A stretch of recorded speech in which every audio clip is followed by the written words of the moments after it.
আজকে চন্দ্রনাথ মন্দির আপনি জানেন, চন্দ্রনাথ হচ্ছে আমাদের বাংলাদেশে হিন্দু ধর্মীয় সনাতন ধর্মী ভাই বোনদের সবচাইতে মহাতীর্থ যেটা বলে 51টি পীঠের একটি, এবং এটা হাজার হাজার বছর ধরে এই জায়গাটায় আছেন। ওইখানে 400 মন্দির আছেন যারা চন্দ্রনাথ শ্রাইন কর্তৃপক্ষ আসলেন। ওইখানে অপূর্ব কুমার ভট্টাচার্যের নেতৃত্বে ওদের একটা কমিটি এসেছিলেন। তারা অনেক কিছু বলেছেন, এই কি কি সমস্যা ইদানিং ফেস করছেন সেগুলো বলেছেন। আমাদের 3 জন উপদেষ্টা ছিলেন, ফজল কবির খান, বিধানচন্দ্র রায় পোদ্দার এবং আমাদের ধর্মীয় উপদেষ্টা আফম খালিদ তাদের কথাগুলো শুনেছেন, এবং তাদের কথার প্রেক্ষিতে ফজল কবির খান বলে দিয়েছেন যে চিটাং ডিসি এবং চিটাং পুলিশকে বলে দেওয়া হয়েছে এবং ওদের ইন্টেলিজেন্স এজেন্সি ওইখানে যেন কেউ ধর্মীয় সম্প্রীতি কেউ যদি বিনষ্ট করার চেষ্টা করে বরদাস্ত করা হবে না।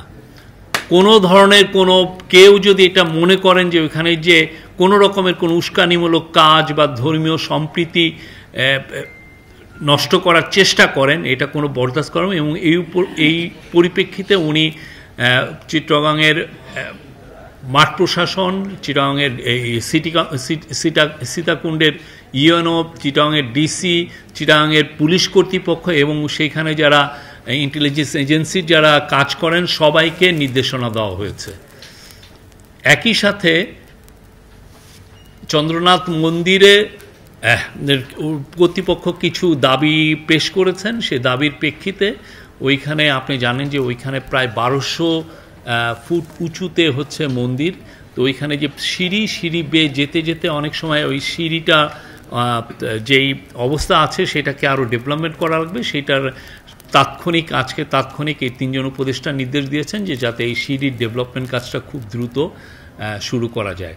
এছাড়া অন্যান্য যা দাবি আছে সেটা নিয়ে তিনি উপদেষ্টা নির্দেশ দিয়েছেন তারা যেন চিটাং ডিসি, সীতাকুণ্ডের ইউএনও, চিটাংয়ের এসপি সবার সাথে কথাবার্তা বলেন, এবং আমরা আশা করছি এইখানে অন্য যে ধরনের কোনো সমস্যা যদি থাকে সেগুলো খুব দ্রুত রিজলভ করা হবে।